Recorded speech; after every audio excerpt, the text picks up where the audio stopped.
안녕하세요. 유튜브 구독자 여러분. G20 파킨슨 정상회의 8번째 시간을 시작하겠습니다. 저는 삼성서울병원 신경과에서 파킨슨병 진료를 담당하고 있는 윤진영입니다. 이번 시간부터 다음 9회까지 총 2회에 걸쳐 파킨슨병의 수술적 치료를 주제로 이야기를 나눠볼까 하는데요. 파킨슨병의 치료는 도파민 공급을 목표로 하는 약물 치료가 기본이지만 수술적 치료도 큰 도움을 받으실 수 있는 환자들이 있는 만큼 수술적 치료에 대해 잘 이해하고 시행하는 것이 중요합니다. 시청자 여러분께 파킨슨병의 수술적 치료에 대해 보다 자세한 정보를 드리기 위해서 특별한 교수님을 한 분 모셨는데요. 이정희 교수님, 안녕하세요. 네, 저야 잘 알지만 시청자분들께 간단한 소개 부탁드리겠습니다. 안녕하십니까. 저는 삼성서울병원 신경외과 주임 교수로 근무하고 있는 이정일입니다. 네, 잘 아시듯이 신경외과는 신경계 질환의 수술적 치료를 주로 담당하는 분야가 되겠습니다. 네, 그래서 저도 이제 여러 가지 다양한 수술을 하고 있지만 그 중에서 이제 파킨슨병의 치료와 관련해서 하고 있는 치료들이 이제 대표적으로 몇 가지가 있습니다. 그래서 앞으로 자세히 말씀드릴 뇌신부 자국술, 그다음에 감마나이프를 이용한 방사선 수술, 그다음에 가장 최근에 도입된 초음파 수술 등등이 있습니다. 가장 오래된 방법으로 이제 고주파 수술 방법이라고 있는데 그 방법은 1950년대부터 시작이 됐었고요. 뇌신부 자국술은 2000년대 초반에 우리나라에 이제 처음 도입이 됐습니다. 그동안에 한 20여 년에 걸쳐서 이제 국내에서도 많이 이루어지고 있는 수술 방법이고, 그 다음에 감마나이프 방법, 그 다음에 초음파 수술은 가장 최근에 도입된 방법이 되겠습니다. 이런 방법들에 대해서 앞으로 조금 자세히 말씀을 드리도록 하겠습니다. 네, 교수님. 수술적 치료에 대해서 이렇게 약간의 그 도입부까지 얘기를 좀 해주셨는데요. 저희가 2016년에 발표했던 연구가 있죠. 우리나라 일반인 대상으로 이제 조사를 한 것인데요. 응답자의 90%가 파킨슨병에 대해서 안다고 대답을 하였지만 수술적 치료에 대해서 안다고 대답을 한 퍼센트는 겨우 5.4%였습니다. 때문에 파킨슨병의 수술적 치료에 대해서는 아직까지 많은 분들이 알지 못하고 있는 것 같습니다. 반대로 응답자의 88%가 본인이나 이제 본인 가족이 수술적 치료를 할 수 있다고 하면 받고 싶다고 얘기를 한 것으로 고려했을 때 이제 이 수술적 치료에 대해서 사람들이 거는 기대는 또 굉장히 큰 것 같습니다. 그래서 오늘은 이제 수술적 치료가 도움이 되는 환자부터 수술적 치료의 여러 가지 방법들에 대해서 이정일 교수님과 함께 이야기를 나눠보도록 하겠습니다. 우선 교수님, 수술적 치료를 모든 파킨슨 환자들이 필요로 하는 것은 아닌데요. 주로 어떤 파킨슨병 환자들이 수술적 치료의 대상이 될 수 있을까요? 예, 파킨슨병 환자에서 이제 수술적 치료가 굉장히 효과적이고 좋은 결과를 가져올 수 있지만 지금 말씀하신 것처럼 모든 환자에서 처음부터 이제 수술을 고려하지는 않습니다. 그 파킨슨병 초기에는 그 약물에 대한 반응이 일반적으로 아주 좋기 때문에 약물만으로도 그 정상적인 생활을 이어가는데 큰 어려움이 없는 분들이 많고요. 또 그 기간이 이제 상당히 오랜 기간을 약물로 잘 조절할 수가 있습니다. 그래서 이런 분들은 파킨슨병이 맞고 약물 치료 효과가 좋지만 이제 수술까지 굳이 필요가 없는 그런 분들이 되겠습니다. 그런데 이제 약물 치료를 오래 하다 보면 어떤 환자들은 그 약물에 대한 반응 시간이 이제 점점 짧아집니다. 약을 먹었을 때와 약균이 떨어졌을 때 증상의 변화가 굉장히 심한 분들이 있고, 또 어떤 분들은 이제 약을 먹다 보면은 그 약물에 의한 부작용이 발생하는 경우가 있습니다. 그래서 대표적인 이제 신경계 증상으로는 약물에 의한 이상운동증, 소위 말해서 자기 의도대로 그 몸을 컨트롤하지 못하고 팔다리가 꼬이는 이런 이상운동증이라는 게 이제 대표적인 거고요. 또는 이제 약물의 다른 부작용들, 소화기관 장애라든지 또는 정서적인 장애라든지 이런 부분들이 생기는 분들, 이런 분들이 이제 수술적 치료의 대상이 되겠습니다. 결국에 수술적 치료로 효과를 볼 수 있는 환자들이 대상이 되는 거군요.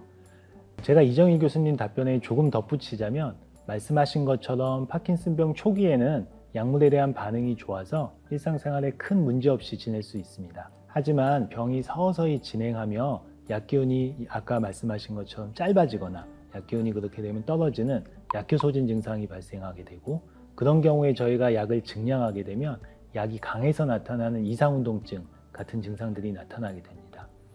이처럼 약효 소진 증상이나 이상운동증에 의해서 환자의 약 기운이 이렇게 왔다 갔다 하는 경우를 저희가 운동 동요라고 하는데, 바로 이 운동 동요에서 수술적 치료가 도움이 될 수가 있습니다. 다만 병이 더 진행을 하게 되면 파킨슨 약의 반응이 별로 없거나 오히려 악화될 수 있는 증상들이 있는데요. 이러한 증상들이 환자들의 주 증상이 되는 시기가 된다면 이때는 수술적 치료를 고려하기에는 너무 늦어버리게 되는 겁니다. 이처럼 모든 증상들이 수술적 치료도 좋아지는 것이 아니기 때문에 수술적 치료도 좋아질 수 있는 증상을 정확하게 아는 것이 중요할 것 같은데요. 교수님, 어떤 증상들이 수술적 치료도 좋아질 수가 있을까요? 보통 이제 파킨슨병 자체의 증상 중에 크게 두 가지로 나누면 이제 운동 증상이 있고 이제 비운동 증상이 있습니다. 그래서 운동 증상은 파킨슨병의 대표적인 떨림이라든지 경직, 소동증 같은 것이 이제 운동 증상이 되겠고, 비운동 증상은 뭐 정서 장애라든지 인지 기능 저하라든지 또는 뭐 수면 장애라든지 다른 그 자율신경계 증상들, 이런 게 이제 비운동 증상이 되죠. 그래서 그 수술을 했을 경우에 1차적으로 우리가 효과를 기대할 수 있는 것은 운동 증상입니다. 그래서 운동 증상 중에서도 지금 말씀드린 떨림, 그 경직, 소동증, 이런 것들이 이제 반응이 수술 후에 좋아지는 그런 증상들이 되겠습니다. 반면에 이제 비운동 증상은 그 상대적으로 수술을 했을 경우에 좋아질 확률이 그 운동 증상만큼 높지 않거나 또는 예측하기 이제 어려운 경우들이 많죠. 그래서 그 1차적으로 이제 운동 증상의 개선을 목표로 하고, 그 다음에 수술을 해서 그 증상을 호전시킴으로써 그 필요로 하는 약물 투여량을 줄일 수가 있습니다. 그래서 약물에 의한 부작용을 줄이고자 하는 것, 운동 증상의 개선, 이 두 가지가 수술적 치료의 목표가 되겠습니다. 이정희 교수님 말씀해 주신 그런 효과를 볼 수 있는 증상들이 많이 나타나는 파킨슨병 환자들이 결국에는 수술적 치료의 대상이 되는 것일 텐데요. 그렇다고 뭐 초기에 나는 경직이 많아, 난 떨림이 많아 해서 무조건적으로 초기부터 저희가 수술을 고려하지는 않습니다. 그 이유에 대해서도 설명해 주실 수 있을까요? 파킨슨병 초기에는 약물에 대한 반응이 대부분 상당히 좋기 때문에 약물만으로 증상을 잘 조절하면서 지내실 수가 있습니다. 두 번째로는 결국 이제 모든 수술적 치료가 갖고 있는 문제인데, 그 수술적 치료는 항상 그 좋은 치료 효과를 갖고 있지만 또한 반면에 그 수술을 함에 따른 그 부작용이나 합병증 또는 수술에 따른 시간과 노력과 비용, 이런 부분들을 이제 같이 갖고 있죠. 그래서 1980년대 후반에 처음 지금 가장 많이 하고 있는 그 뇌신부자국술이라는 수술이 도입되었을 당시에는 그 지금보다 여러 가지 수술 기법이나 그 수술 장비가 그 발전이 덜 되었었기 때문에 사실은 뭐 적지 않은 그 위험과 이제 합병증을 수반하고 있었던 것도 사실입니다.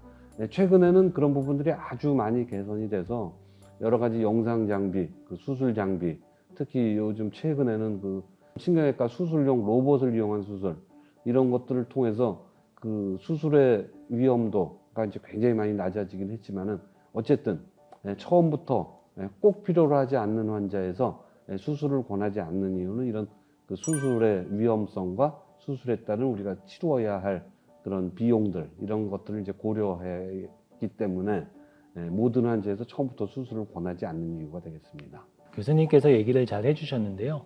또 환자분들이 이제 수술 치료를 진행을 할 때 많이 물어보시는 것들이, 내가 수술 치료를 받으면 이 병의 진행을 늦출 수 있느냐, 병의 진행을 막을 수 있느냐 라는 질문도 많이 하십니다.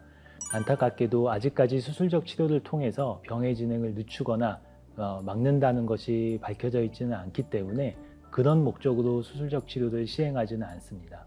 때문에 이정일 교수님께서도 말씀을 해주신 것처럼 딱 적당한 시기에 올바른 수술 방법을 선택해서 그 수술을 시행하는 것이 중요할 것 같고요.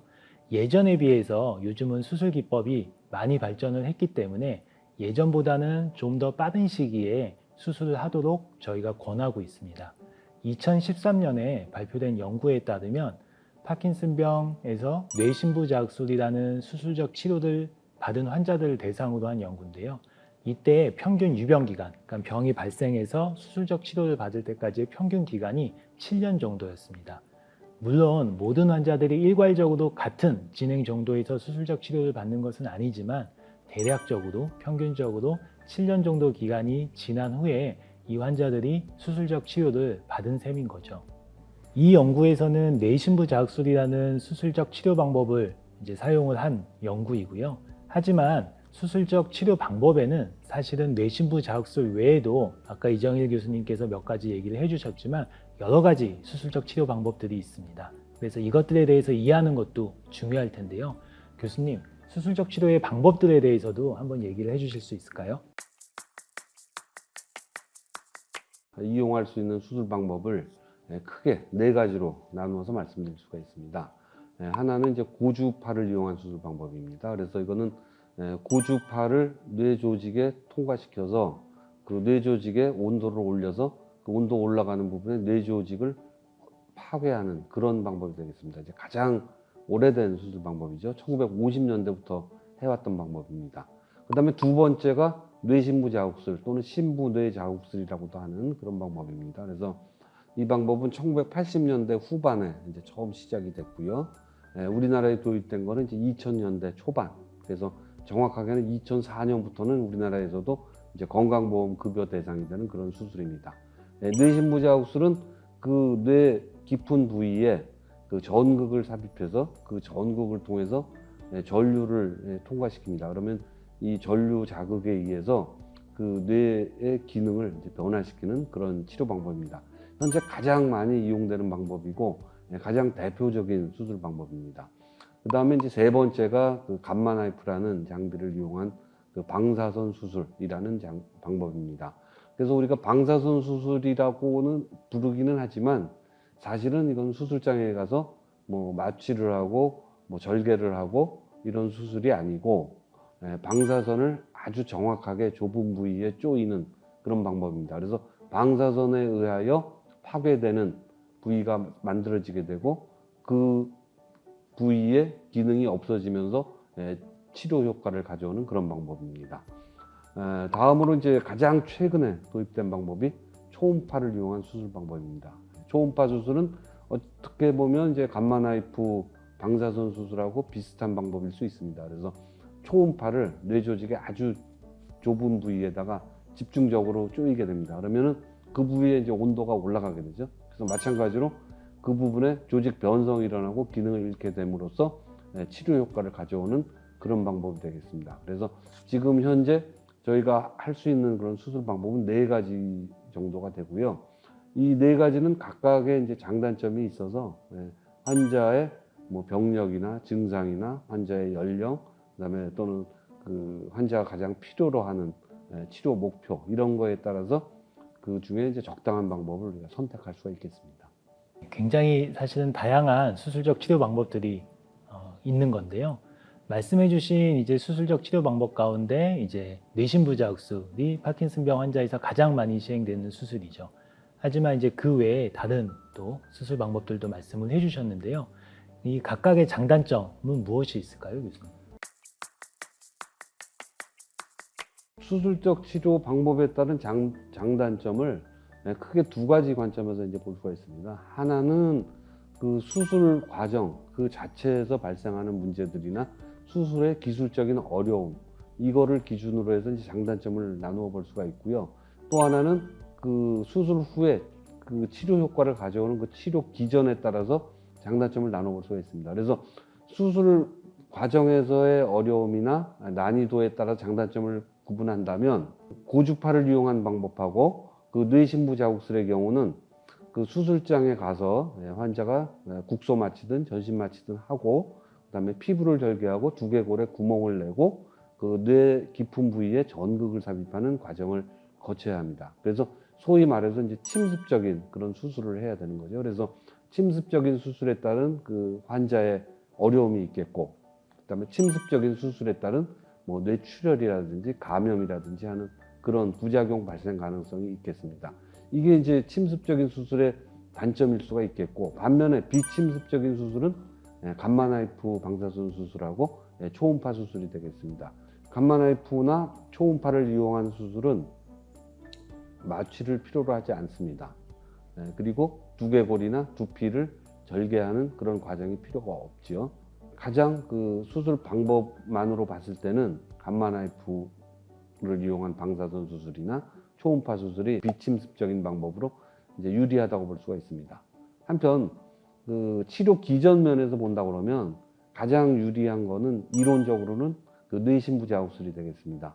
왜냐하면 뇌신부 자극술은 그 뇌의 깊은 부위에 전극을 삽입해서 전기 자극을 주지만 그 전기 자극은 뇌 조직 자체를 파괴하는 그런 정도의 자극이 아닙니다. 그래서 자극을 멈추면은 이론적으로는 그 뇌의 기능과 뇌의 해부학적인 상태는 원래 상태를 그대로 유지를 하게 됩니다. 반면에 그 고주파를 이용한 수술, 감마나이프, 그다음에 초음파 수술은 그 특정 부위의 뇌 조직을 파괴하는 그런 치료가 되겠습니다. 그래서 파괴적인 수술을 한 경우에는 그 일단 치료 효과가 좋은 효과가 발생했든 또는 부작용이 발생했든 사후에 그거를 조절할 수 있는 방법이 없습니다. 반면에 뇌신부 자극술은 뇌 조직을 파괴하지 않고 그다음에 그 수술 이후에 그 환자의 증상에 따라서 환자 개별적으로 그 자극 정도라든지 뭐 자극의 주파수라든지 이런 걸 조절을 해서 조절할 수 있는 그런 장점이 있겠습니다. 그래서 수술 방법 면에서의 장단점, 침습적인 것과 비침습적인 것이 있겠고 치료 기전 면에서 봤을 때 뇌신부 자극술의 장점, 그다음에 다른 파괴적 수술의 단점이 있겠습니다. 네, 이정희 교수님이 많은 얘기를 해주셨는데요. 결국에 이제 환자분 입장에서는 이제 침습적인 수술, 뇌신부 자극술이나 고주파로 이제 병소를 만드는 수술 같은 경우에는 환자가 수술방에 가서 정말 수술을 받는 그런 거고요. 하지만 이제 그 외에 이제 감마나이프나 아니면은 그 초음파를 이용한 수술 기법 같은 경우에 환자분들은 일종의 약간은 시술 같다고 느끼실 수도 있겠네요. 전신 마취나 마취를 하기에 내과적인 문제가 많다던가 고령이시거나 하는 경우엔 저희가 비침습적인 방법을 좀 더 선호를 하고요. 하지만 이제 말씀해 주신 것처럼 이제 뇌신부 자극술 같은 경우는 실제 뇌 조직을 파괴하지는 않기 때문에 자극을 통해서만 기능을 조절하는 것이기 때문에 이제 환자분 병의 증상에 맞춰서 조절이 어느 정도 가능하고 또 그렇기 때문에 양쪽에 이제 시행을 할 수가 있죠, 교수님. 네, 그렇습니다. 그래서 보통은 이제 우리가 그 뇌 조직을 파괴하는 그런 고주파, 감마나이프, 초음파 수술의 경우에는 일반적으로 그 한쪽 편측 수술만 합니다. 그래서 증상이 심한 쪽에 그 반대편 뇌에 이제 수술을 하게 되죠. 그래서 그 특히 이제 가장 대표적인 경우가 이제 그 떨림이 주증상인 환자들이 있습니다. 떨림이 주증상인 환자들 중에서 특히 이제 어려움을 호소하는 거는 주로 많이 쓰는 손, 그러니까 이제 오른손잡이라고 그러면은 오른손을 일상생활할 때 이제 많이 쓰시죠. 뭐 식사를 한다든지 글씨를 쓴다든지 뭐 양치질을 한다든지 이럴 경우에 그럴 경우에 이제 오른손을 많이 떠시는 분들은 왼쪽 뇌에다가 그 고주파 수술이나 감마나이프, 초음파 수술을 하게 되면 오른쪽 손의 증상이 많이 좋아지게 되죠. 그래서 환자가 갖고 있는 모든 증상을 다 해결하지는 못하더라도 가장 최소한의 수술로 환자가 생활에서 가장 어려움을 겪는 부분을 현저하게 개선시켜 줄 수가 있죠. 그래서 그런 경우에는 그 편측 수술이 더 유리한 거죠. 양측 수술을 하면서 위험을 감수하는 것보다는 최소한의 수술 범위를 정해서 최소한의 수술을 하고 효과는 상대적으로 그 수술 범위에 비해서 아주 큰 효과를 얻을 수 있는 그런 경우가 되겠습니다. 특히 이제 파킨슨병 환자들은 뭐 떨림뿐만 아니라 다른 증상도 한쪽에 더 심하게 증상을 가지고 있기 때문에 이런 장단점들을 다 고려를 해서 수술적 치료 방법을 결정을 하면 될 것 같습니다. 하지만 이제 가장 중요한 것은 뭐니 해도 일단 본인이 수술적 치료의 대상이 되는지가 이제 가장 첫 번째고요. 그거에 대해서 오늘 이정희 교수님과도 많은 얘기를 나눴었고요. 그리고 두 번째로는 다양한 수술 방법이 있고 그것에 대한 장단점에 대해서 오늘 이야기를 나눠봤습니다. 교수님 말씀을 듣다 보니까 마무리 시간이 온 줄도 모르고 저희가 계속 이렇게 얘기를 하고 있는데요. 아직 저희가 파킨슨병의 수술적 치료에 대해서 이제 다루지 못한 얘기들이 있기 때문에 그거는 이제 다음 시간에 다룰 예정인데요. 교수님께서 어떤 얘기를 다룰지만 살짝 좀 얘기를 해주실까요? 다음 시간에는 그 오늘 이제 말씀드렸던 여러 가지 수술 방법들 것들의 그 각각에 대해서 구체적인 수술 과정, 그다음에 이제 어떤 환자에서 적절한 방법이 어떤 건지, 그다음에 환자는 어떤 거를 기대할 수 있는지 이런 거에 대해서 좀 자세히 말씀을 드리고, 그다음에 이제 뭐 현실적인 문제들, 예를 들면은 그 사실은 수술을 받는데 필요한 어떤 시간적인, 경제적인 비용이라든지 이런 부분에 대해서 조금 더 구체적으로 말씀드리도록 하겠습니다. 어떤 이야기를 들려주실지 저도 벌써부터 기대가 됩니다. 그럼 오늘은 아쉽지만 여기서 마치도록 하겠습니다. 교수님 같이 한번 인사드릴까요? 네. 네, 감사합니다.